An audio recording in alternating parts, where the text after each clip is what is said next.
today. So tell me what you. I'm sorry. All right, we're going to give her a drug test today. We're going to alternate bed conditions. I'm going to want employment within 30 days. Hi, Mike. Evening, folks.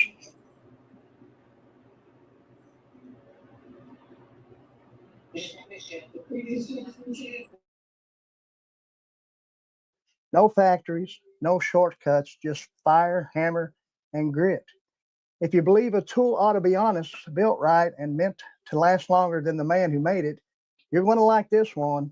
Pull up a chair, pour some coffee, and help me welcome the knife maker behind Buttonhook Forge. And good evening to you. Good evening. How's it going? Thanks for having me on. I think we are live. Are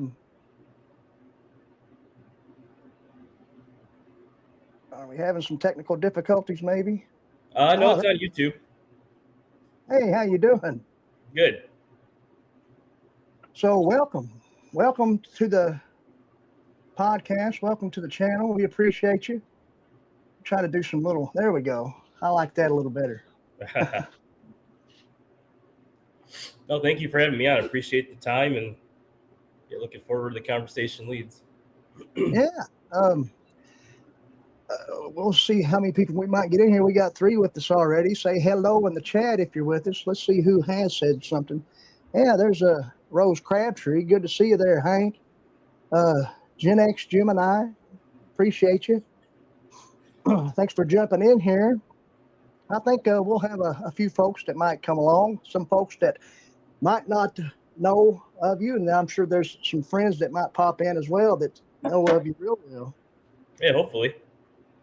But I mean, we can go ahead and maybe get into a few questions here. I mean, first question I got is for folks who don't know you yet, who are you and how did Buttonhook Forge come to life?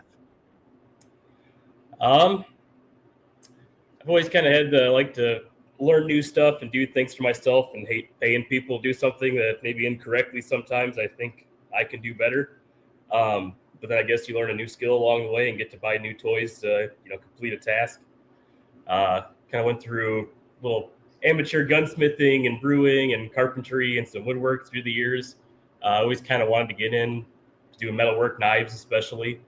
Kind of sat on it for a couple of years, and then I think just 2022 decided I'll build myself a forge and make myself an anvil out of a piece of railroad track that my grandpa had in his garage and get started. And now it's my full-time job now, and half the garage is my shop and need more room than that now. So it's kind of expanded quickly and absorbed most of my time here, which they say if you enjoy what you're doing, you don't work a day in your life. So I agree with that. I mean, I work at a local hardware store. I mean, I'm the manager of the hardware store, and I've always enjoyed just dealing with that type of stuff. You learn a lot of things working in a hardware store. You kind of become a plumber, an electrician, and all kinds of different trades, and you learn a little bit about this and that, and thread pitches on boats, things like that. So, I mean, I really do enjoy doing that. So I know what you mean. Let's see here. So this is one I would like to know. Where did the name Buttonhook Forge come from? So it's kind of a not funny inside joke, but I was in the Marine Infantry years ago now, I guess. But I have another buddy who I was not in with, but he was in the same time frame, the kind of GWAT era. And we were doing some shooting training together for a competition. And, when you clear rooms, you either cross or you button hook. And we were clearing a room for a competition. He asked what I was going to do. And I kind of said in my John Wayne voice, I always button hook, and went in.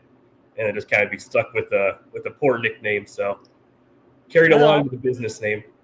Right. Because, I mean, as far as the analogy you used there with the button hook, I mean, I was just, I kind of done a little research, kind of Googled that and seen that, that was also like kind of a definition to it. But there was also actually hook for buttons to use. Oh yeah. Yeah, for the longest time before my stuff kind of grew a little bit, that's what always would pop up was there's a couple of places that made button hooks still kind of the traditional way, and they would always pop up. So yeah, it kind of went from there a little bit. Right. See if anybody new has joined us. Crisp 970. Hey guys, how you doing? David 6920. Hey, some new folks here to me as well from New Zealand. All right. Excuse me. Was there a moment that you realized forging wasn't just a hobby anymore? Yeah, I was after I got out, ended up getting my engineering degree, and I was an engineer at a couple of big ag places and some other places around here. Kind of worked my way up to being an engineering manager. Kind of find myself not enjoying that career field anymore. Kind of wanted to work for myself, and I was really starting to like the knife making. Mm-hmm. So earlier this year, January, I believe, I had quit there with the intentions of kind of testing the waters and see if I could make this a full-time job for a month or two while maybe casually look for another position. We had some family health stuff come up abruptly. My wife was diagnosed with leukemia, so that kind of put us on a different path that we didn't expect. She's good now. That was kind of a hectic year, not the time to try to look for another job at the time. So I just kind of dug in as I was back home doing this more and more. Got the website, the LLC, all the business stuff in the background, and kind of gets better and better and better, and more traffic and more people kind of get knowing my name locally or abroad. So yeah, I'm kind of stuck now, kind of going for broke and making this my full-time job. Wow, that's great to hear. I mean that things are going that well. You know, I talked a couple weeks ago with another guest, RG Fabrique, who makes outdoor canvas gear, skillet bags, things like that. And you know, he's just kind of getting started, but he's getting to where he's getting his name out there, and, you know, getting more orders in and things like that. So it's great. Now, I mean, just doing with this, what I'm doing here, this is helping me out as far as honing my skills, maybe trying to do a podcast of some sort, honing my skills as a content creator, and helping some other folks out as well. Don't really appreciate it. It's kind of, I found just trying to, you know, help other people as I can along for little I can, but just kind of the small, especially, you know, kind of veteran community and stuff, helping each other out, moving along the way. It kind of goes pretty far. So. Oh yeah. Let's see here. Maybe some stories about the craft here a little bit more, or some questions. Take us through a knife from raw steel to finished blade, like you're explaining it to someone sitting on the porch with you. So there's two different ways, obviously, to do it: hammer them out or kind of stock removal. When I very first started, I did a lot more hammering out in the bevels and all that. As the business has grown, and my shoulder and wrist and forearm kind of trying to keep up, do a little more on the stock removal side. But regardless, kind of the finishing of the blade's the same. So to make a question longer than it's supposed to be, I guess. Order my sheets of steel in. I don't know if I have any sitting right next to me. And then handle material, and you got your glue and your pin stock, whatever else you want it for aesthetics. Probably want the final blade to turn out. Kind of started off doing a lot of custom jobs. For the first couple, I was doing maybe one a month, two a month kind of a thing, which was good to learn, make different styles that I usually, you know, may not personally carry, but other people do, to learn those, you know, skill sets to get involved with it. Now I've kind of gotten where I have my offerings, don't do as much custom work, have just, you know, as it being a business now. But so you get your template you want, either hammered out to that shape or you cut it out to that shape. Depending on the thickness of the steel, you roughen your bevels. If you're worried about it warping, you don't. Yeah, I guess you get it to your rough profile, kind of like this, kind of generic profile. Right. From there, depending on your steel, I want to eventually get a heat treat oven, but I use my forge behind me here with the thermocouple. So you do, I think that's what differentiates, and I can't say that for all mass producers, but just in my past with metal heat treatments, the recipes are, the spec calls for a specific hardness, a Rockwell hardness of, you want it to be 58 when it's done, or 62 or whatever. But they don't always go through the thermal cycling process to refine that grain structure to where it looks like powdered sugar instead of sand if you were to break the knife. Right. Which is where and I think a lot of custom knife makers take a lot of pride, is investing that time to doing a correct heat treat process to get the most out of that steel. I think it's not taking away from new steels. I'm all for progress and they're awesome, but some of the classic, simpler high carbon steels, you can get a lot out of them if you do the correct heat treatment. If you get a really fancy steel and you don't take the time to do that correct heat treatment, it's like putting, real poor quality gas in a Corvette. Yeah, it's a Corvette and it's cool, but you're not getting the optimum performance out of it. That's kind of the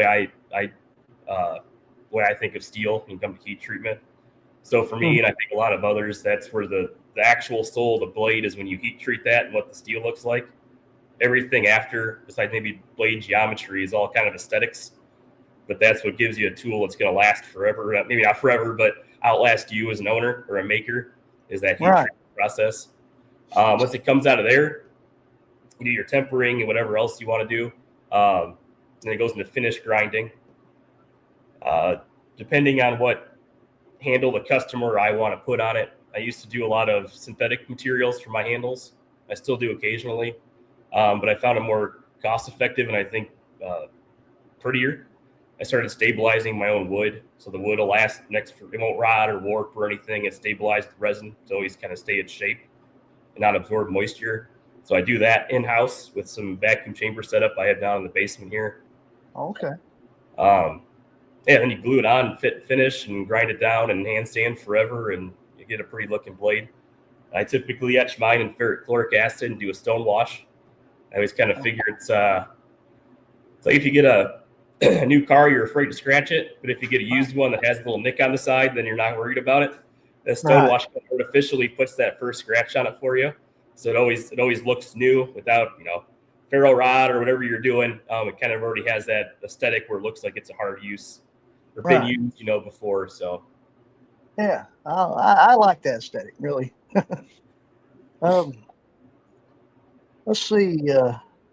I don't have to ask all these. I wrote a lot of questions down and tried to come up with some different things, but let's see here. What's the hardest part of knife making people never see? Depends on the knife. I do all my grinding by hand when I get to that point. So once you get in a groove, there's certain profiles or styles where it kind of becomes automatic, and you can get the bevels real even on both sides, and it comes out looking pretty. And then for some reason, there's a couple profiles I make, or how many times I make them, you just find yourself cursing and chasing a little mistake that you're probably the only one that's ever going to notice, but kind of chasing it back and forth. But other than that, it's the heat treatment process. Okay. If I'm doing 15 or 16 a week, that's a day and a half easy that I'm out here in the garage just with the heat treatment to go through all my thermal cycles and everything else to get that going. Right. You can get a hard blade just getting it to the right temp and quenching it, and it'll be hard, but you're not getting, like I said, all the performance out of a steel that you can. Had somebody new jump in here and chime in the chat. Greetings from Ohio. I hope y'all are doing well. You got sidetracked, they said. Oh, that's all right. Appreciate you jumping in. And we always encourage everybody that's in the chat to sound off, let us know you're here. See, maybe this one will be a good one. How many blades did you mess up before you made one you were proud of? I remember making my very first one when I finally got my setup out here. I like most people watch Forge and Fire and YouTube, and I'm a bit of a nerd with metal stuff anyways, so you kind of go into all the science behind it. and sticking the metal in the forge and taking it out the first time, then going, well, what am I supposed to do with it now almost? And he had it in the tongs over the anvil. And the first couple hammers that you do, it doesn't move exactly how you pictured it in your mind. But eventually, you get the gist of what it's supposed to be. That knife, actually, I got it over here. It didn't turn out too bad. I still use it camping quite a bit. It's a little ugly, but I've been pretty rough with this just because it's not a showpiece by any means. But it's held up pretty good for me not knowing a whole lot when I very first started. Right. I mean, the grip could be a little more comfortable. There's obviously some aesthetic stuff with it. My grind lines are, looking at it now, haven't made a lot more of these since then. A little left to be desired, but and that one didn't turn out bad. The second one I ever made sold. I would be pretty appreciative of that. I didn't plan on selling them that quick. And then there was maybe number 4, number 7, and number 9, where I was trying to get a little, too big for my britches and to get a little fancier, a little too quick. Yeah. Around here somewhere, a shop knife somewhere, I put an edge on them and use them rough. But every once in a while, you find that. Now, when I get to that point where I make a mistake, it usually becomes a test bed for a new profile to try out, and I'll post them on the site or on Facebook to see if anybody's interested. Kind of my white whale that I'm always trying to I've made several attempts. I've told myself I'm done for a while now, but is a Kumai, the kind of copper inlay in between the layers. Yeah. It looks really pretty, but for me at least, it has not been easy to achieve. Kind of get to a point where you think it's going to go and you get a little bit deeper and see that little crack show up. You think, well, there's 8 hours of my life that I'm not getting back, but you learn a little something each time. Yeah, I can see that. What mistakes do you see folks make when buying knives? Do you see anything like that? What I see, and I mean, everybody has their own taste and flavor that they like. So I don't want to, but I think a lot you kind of see in the market now, right, wrong, or indifferent, is people trying to make themselves different, which I understand. So people buy theirs over something else. I kind of go back to humans have been making knives for thousands and thousands of years, and there's kind of set designs that have always seen through history that work. Obviously, when they were more important tools, probably as a society than they are now. But differentiate with kind of the tactical looks or whatever they want to do with putting weird holes and grips and everything everywhere. If that's what you like, that's great. I see stress risers and kind of rubbing points on your hand, hot spots or whatever else. But yeah, I mean that's my personal opinion. I think a lot of steel names, like I said, they could be great, it could be awesome, but I think a lot of these fancier steels too. I don't know how much better they are than some of the other ones if you heat treat ones correctly. Right. Property wise, there's definitely uses for them. I'm not throwing that away, but for a good survival knife, I'm not sure. I don't know. I think the kind of the classic high carbon steels, 1095 or 01 or 1080, 1084, like those usually suffice. Hey, here's one for you. What does working with steel teach you about patience or discipline? That's a big one, especially when you get to like heat treatment, like I've ranted about already a couple times. That's a patience game for sure. You don't want to rush that. But just doing your finish grinding is the biggest one. You kind of get that where you're trying to get it done fast, or you get a little, you want a straight line your bevel, you get a little whoop-de-whoop, and you're sitting there chasing it, thinking, I'm going to get this son of a gun, and you're getting it. It's real easy to kind of get that tunnel vision, but really you just need to take a step back, which I think I've gotten better the more I've done. Just like, no, it's going to work out like it always does. You don't want to chase a mistake too long. You make a bigger mistake. Just kind of slowing down and let the process do its thing and not trying to rush it. Right. Well, okay. Why do old world skills like forging still matter today? I think it's like anything else. I mean, you could buy your cheap overseas stuff for, people, why buy a knife from a custom knife maker when you can get it, $5 Ozark Trail one for Walmart?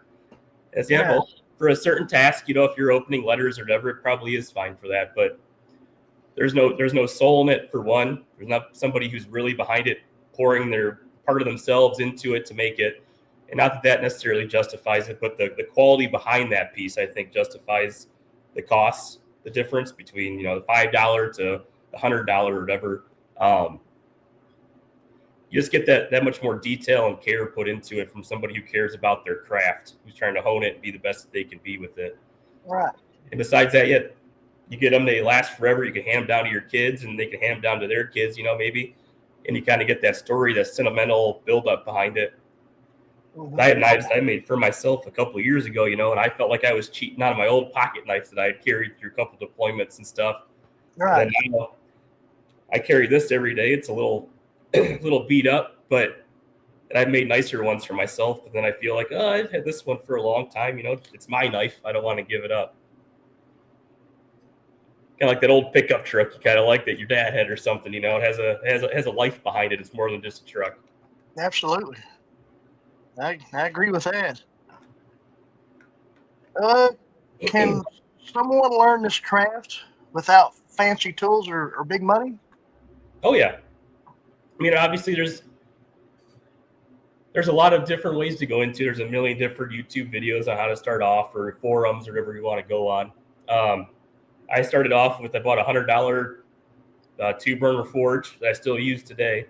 Could have got away with a single burner. I pretty much only use one burner most of the time, but I made my own anvil. Kind of blew up a couple cutoff wheels while I was doing it, but made my own anvil. I had a little cheap Harbor Freight or Win 1x30 bench grinder that I used for a while, you know, until I realized what I needed and grew into myself, into the craft.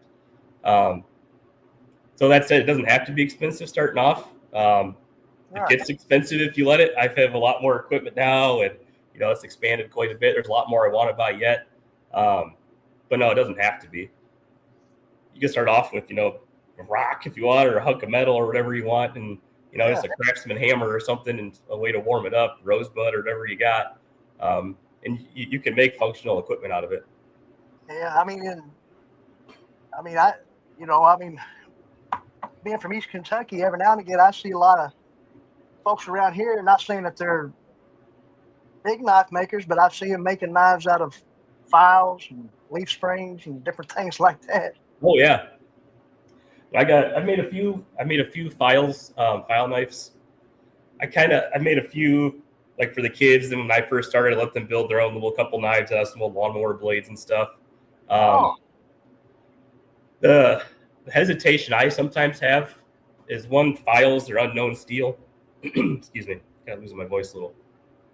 It's unknown. So to get that heat treat dialed in, or if it's case hardened, or if it's all the way hardened, just you want to get the old, like, Nicholas files, you know, they're somewhere around 1095-ish, so you can kind of know how to heat treat them. People make awesome stuff with old leaf springs. Back in my mind is always, what was the life of that leaf spring before I got it? There's a little micro crack somewhere or something weird. So I generally stick to new bar stock, just so I know that it's, you know, new and hasn't had a hard life before I turned it into something different. But that's not to say that people don't make incredibly cool tools with, you know, reusing older steels. There's definitely a place for that. But in my mind, I can't guarantee that it's not going to break, or it wasn't a micro crack or something, if I don't know where that steel came from and what life it had beforehand. So I appreciate people to do that. And I've done it a few times here or there, but I don't want to sell somebody something without kind of knowing that it's, you know, pristine quality steel. Right.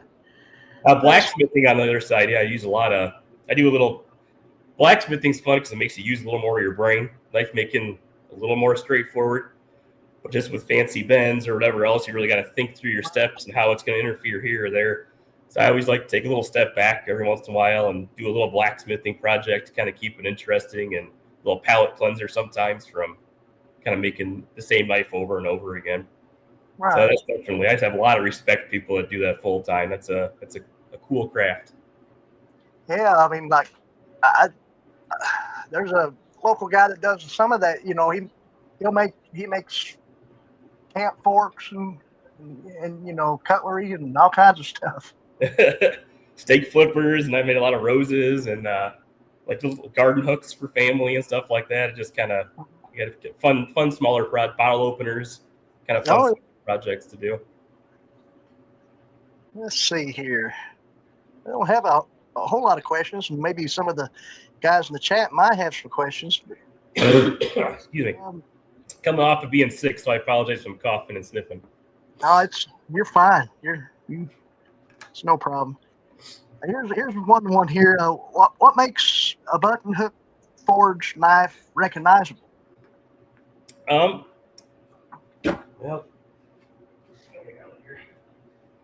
I always put my electro etch with a DeWalt battery and some alligator clips and some salt water and a cotton swab, but I always put my maker's mark on there. Oh, okay. Backwards in there. Little hook with the BH on it. So that's my little touch mark that I etch on there. That's pretty good. That lets everybody know that's a Buttonhook knife. Yeah, I used to daisy chain a bunch of 9-volt batteries together and do it, and then kind of a 20-volt 5-amp-hour DeWalt battery with some razor blades works pretty well too. So.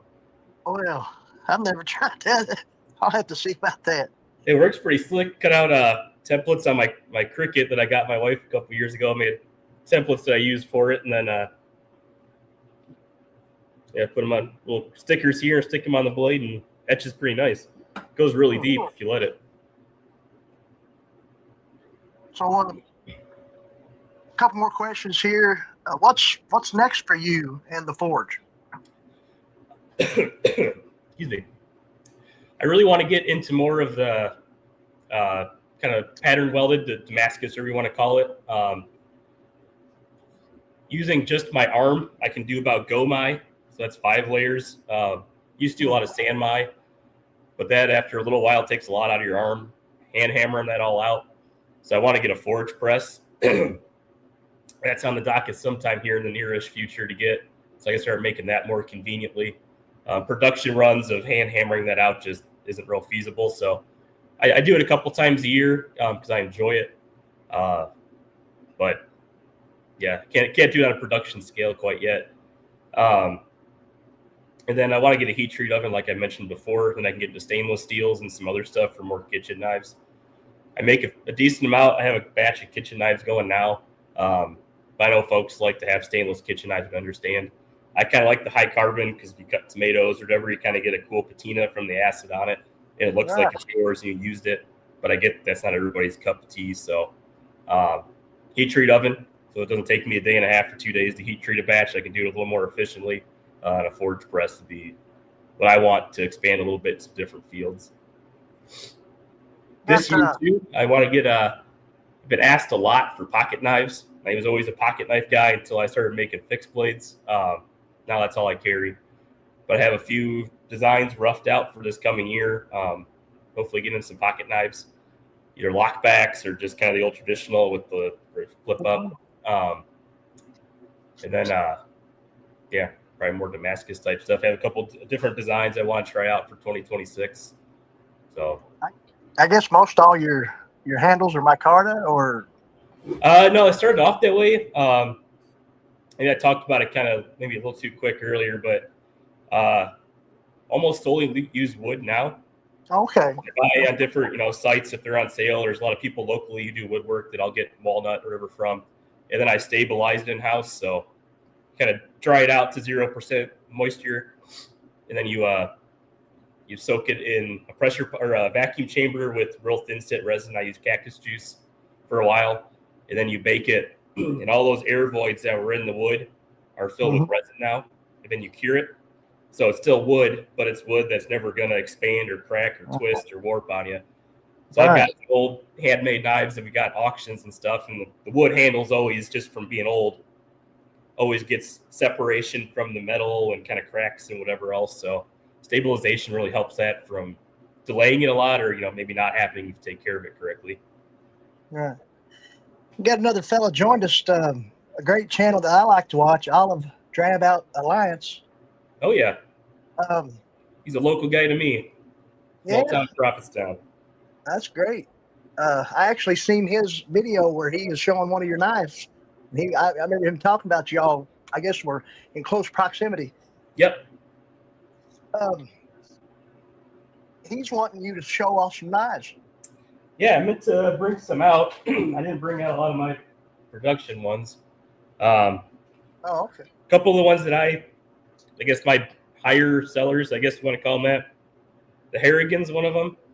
It's kind of the smaller version of what Olive Drab Alliance is talking about. He has the keys, which is kind of like my big boy kind of bushcraft knife.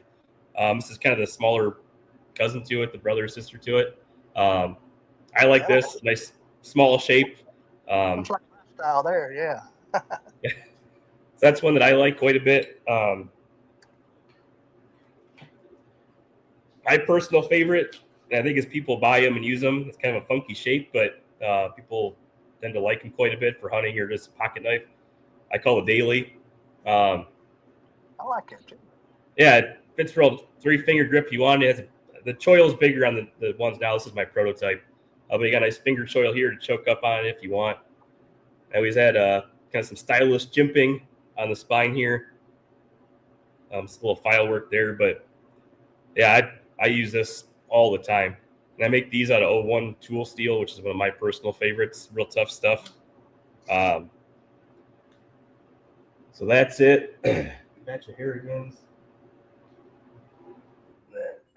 This is a batch of chef's knives that obviously aren't finished, but oh wow. So that'll be it with some kind of handmade resin handles that I'll slap on here too. They end up looking cool. So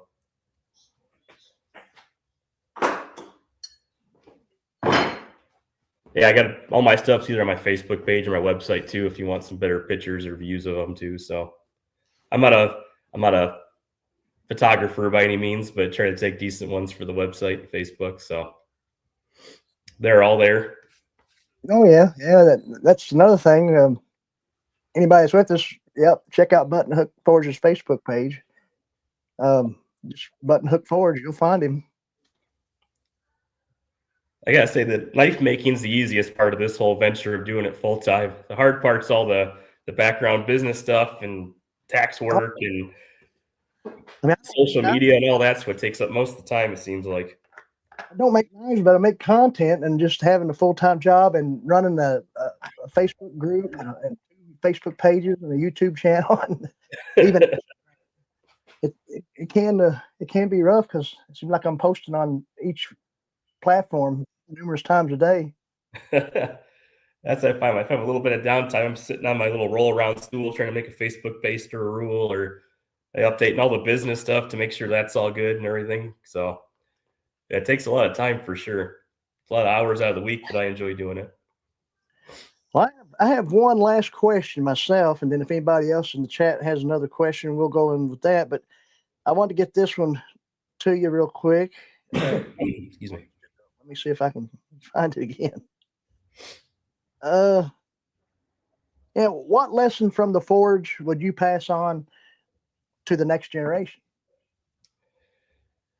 I don't know if it's forge specific or not. It's something I always try to have my kind of kids, but being a maker in something, whatever that is, not necessarily be knives or just, but just be able to make something, cooking, crafts, whatever you want to do. But as long as you have some sort of creative outlet, for one, it's always nice to have. And then two, just knowing an old time skill that people easily forget because you can buy it somewhere else cheaper.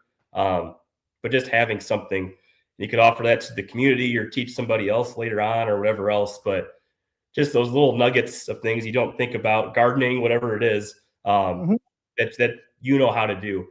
We always have a garden out back that we get the kids involved, and it's not huge, but we have a decent amount. We get a fair amount for all summer the kids munch on and stuff. But just being able to see where stuff comes from in knowing the process and not how to do one thing, but how to learn something new, how to go about learning anything new. I think that's just something that's good to have as a person.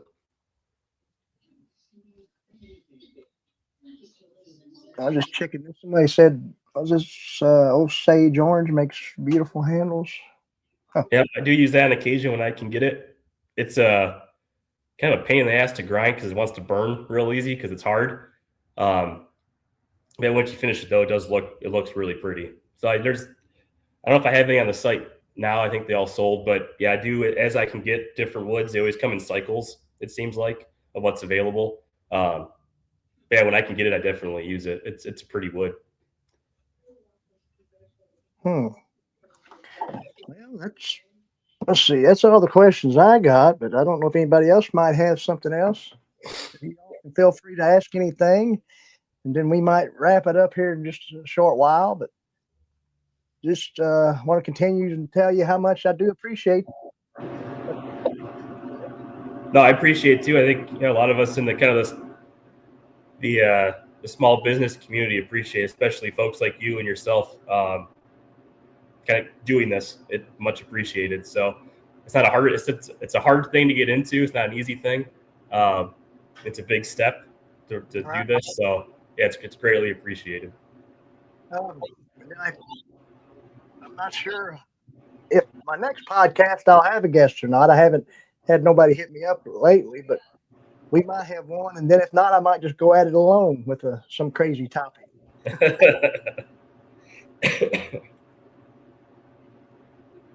Let's see.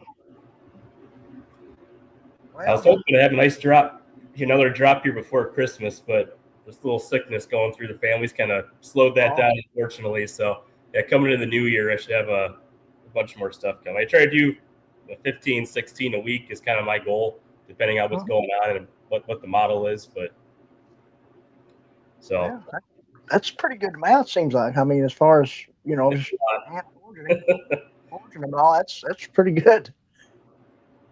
Yeah, like I said, it used to be like about one or two a month, and then now, yeah, my pace is anywhere between 10 and 16ish.